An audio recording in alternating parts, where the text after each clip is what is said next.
तो ये आपको दिखाने के लिए था जस्ट कि मैं भी नोट्स जो है ना गूगल सर्च पे ज़्यादा भरोसा रखती हूँ। देखो, ये सामने लैपटॉप खुला हुआ है और ये आप अच्छे से देख सकते हो कि गूगल सर्च करके ही मैं ये नोट डाउन कर रही थी, है ना। तो ये रात का टाइम था, ऑलमोस्ट 1 बज गया था, मतलब बेटू के सोने के बाद ही। और देखो, टाइम लगता है, मतलब आप गूगल सर्च करके अगर नोट्स बनाओगे ना, थोड़ा सा टाइम आपका जाएगा सर्चिंग में। तो लेकिन वो पता है क्या रहता है, आप जब बार बार सर्च करते हो, अलग अलग विंडो ओपन करते हो, वो चीज़ें बार बार पढ़ते हो कि कहाँ का कंटेंट अच्छा है कहाँ का नहीं है, तो वो आपका रिपीटिशन जो है ना, वो आपको चीज़ें याद करा देता है। फिर रात में मैंने, पता है, काफ़ी देर पढ़ाई, मतलब उसी में मैं उलझी रही। तो थोड़ा सी कम पढ़ाई होती है जब आप गूगल सर्च करते हो और अपना एक्स्ट्रा टाइम लग जाता है वहाँ पे। कोचिंग ज्वाइन करने से ये होता है ना कि आपका सीधा सीधा डेटा वो आपको दे देते हैं, मतलब आपके बिहाफ में वो सर्च करते हैं, वो कंटेंट निकालते हैं और आपको वो सीधा सीधा मिल जाता है। आप उसको सीधे नोट डाउन करते हो और आप पढ़ लेते हो, है ना। तो ये बेनिफिट होता है कोचिंग का। तो ठीक है, मतलब जिसने कोचिंग ज्वाइन कर रखी है, जिसके पास टाइम कम है, आप सीधा सीधा आपके कोचिंग वाले जो आपको पढ़ा रहे हैं आप उसको पढ़ते जाओ। और जो थोड़ा सा एक्स्ट्रा मेहनत करता है तो वो ज़रूरी है आज की डेट में, पता है क्यों? क्योंकि महिला पर्यवेक्षक एक तो बहुत बड़ा एग्ज़ाम नहीं है। आप चाहो तो जो आपकी कोचिंग का जितना डेटा अवेलेबल है, आप उसको भी अगर अच्छे से प्रिपेयर कर लोगे तो एग्ज़ाम आपका निकल जाएगा। और ये बात पता है, सच में, आप मानो या नहीं मानो, बट हम बहुत ज़्यादा डेटा के पीछे भागते हैं, यहाँ से कंटेंट मिल जाए, वहाँ से मिल जाए, इसके नोट्स अच्छे हैं, उसके नोट्स अच्छे हैं। लेकिन जो सामने रहता है खुद का ना, वही आपका प्रिपेयर नहीं हो पाता और आपका एग्ज़ाम सामने आ जाता है। और ये चीज़ फ़ील होती है, मतलब मुझे तो अभी से फ़ील हो रही है कि मेरे पास भी बहुत कंटेंट है, वो मैं रेडी कर रही हूँ, पढ़ रही हूँ, है ना, बार बार रिवाइज़ कर रही हूँ, पर चीज़ें भूल जाती हैं।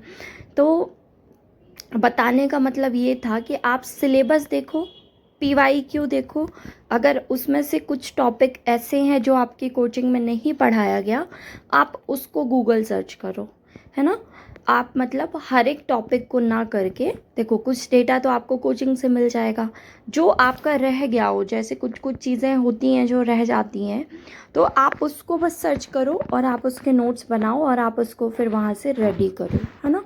और ये इसलिए ज़रूरी है कि लास्ट टाइम पे फिर आपको ऐसा फील ना हो, क्योंकि अभी जैसे लोग पीवाईक्यू को इग्नोर कर रहे हैं, जब एग्ज़ाम आने को होगा ना, वैकेंसी आ जाएगी, तब हर एक पीवाईक्यू को आप ना एकदम रटने बैठोगे, पता है, कि इसमें क्या आया था, उसमें क्या आया था, इसका आंसर क्या था, उसका आंसर क्या था। फिर आप क्या करोगे, जब आपके नोट्स में वो टॉपिक अवेलेबल नहीं होगा, आप उसको तब सर्च करोगे, आपका बहुत टाइम कंज्यूम होगा। तो उससे बेटर है कि आप अभी रोज़ एक एक पीवाईक्यू सॉल्व करते जाओ। देखो, बहुत ज़्यादा टाइम नहीं रहता है यार, पता है, हम हाउसवाइफ के लिए एक तो टाइम निकालना बहुत बड़ा स्ट्रगल है, क्योंकि खासकर जिनके पास बच्चे हैं। तो जिनके पास बच्चे नहीं है ना, वो 6-7 घंटे बहुत आराम से दे सकते हैं पढ़ाई को। लेकिन जिसके पास बच्चा है उसके लिए 6 घंटे बहुत मुश्किल से होते हैं, है ना।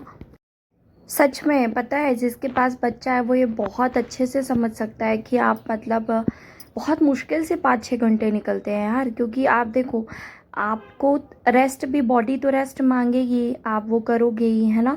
आप उस टाइम को कितना भी कम करोगे, आप 5 घंटे से कम नहीं कर सकते हो, 5-6 घंटे तो एटलीस्ट करोगे ही, है ना। वो मैंडेटरी है, वो करना भी पड़ेगा, अदरवाइज़ आप बीमार हो जाओगे, है ना। उसके बाद का टाइम आपके पास, कहने को तो बहुत टाइम बचता है आपके पास, है ना। मतलब सबको लगता है कि यार इसके पास तो बहुत टाइम है, ये तो घर पे रहती है, लेकिन ऐसा होता नहीं है यार। मतलब ये बच्चे वाले ही समझ सकते हैं कि उनका टाइम कहाँ और कैसे जाता है। मतलब टाइम होते हुए भी टाइम नहीं रहता हम लोगों के पास। तो ठीक है, खैर, इस चीज़ से डिमोटिवेशन नहीं आना चाहिए।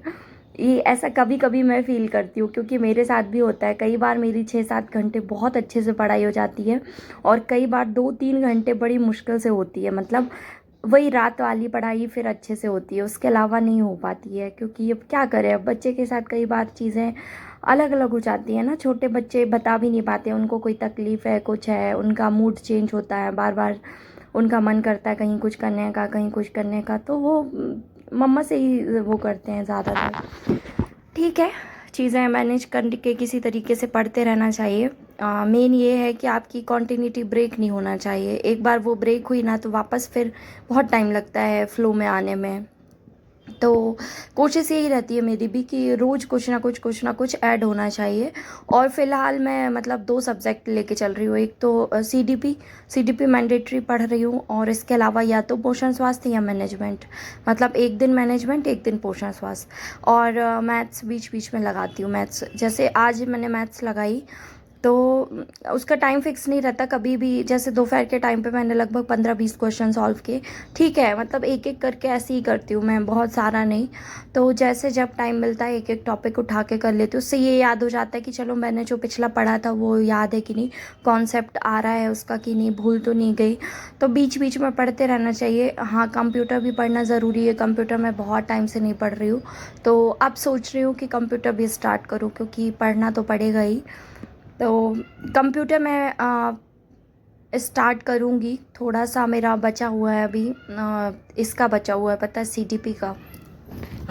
मैं उसी के लिए कल रात में सर्च कर रही थी और नोट्स बना रही थी, क्योंकि सीडीपी में काफ़ी सारा मतलब एक्स्ट्रा इन्फॉर्मेशन है। जो पीवाईक्यू देखोगे ना, तो कुछ आउट ऑफ द सिलेबस भी कुछ क्वेश्चंस हैं, तो वो आपको मैनेज करने पड़ेंगे कहीं ना कहीं से, है ना।